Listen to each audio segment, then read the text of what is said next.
કે વર્તમાનમાં કોઈ પણ વાક્યની પાછળ આપણે છે, છીએ, છું અને છો બોલતા હોઈએ છીએ. એક્ઝામ્પલ લઈને સમજાવું તમને કે એક વાક્ય છે હું રમું છું, બરાબર. બીજું વાક્ય લઉં, તું વિદ્યાર્થી છે, તમે ડોક્ટર છો, તે છોકરી છે.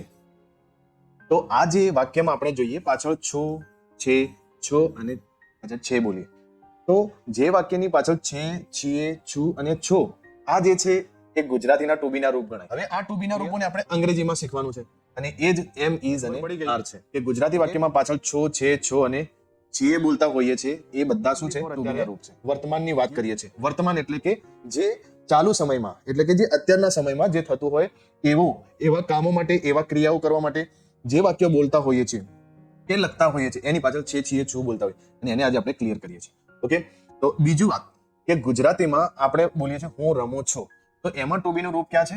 પાછળમાં. એની ફોર્મ્યુલા સમજીએ. ગુજરાતી અને હિન્દી બંનેની એક જ જેવી પદ્ધતિ છે. ગુજરાતીમાં ટુ બી નું રૂપ પાછળ હોય છે અને અંગ્રેજીમાં ટુ બી નું રૂપ સર્વનામની સાથે હોય છે.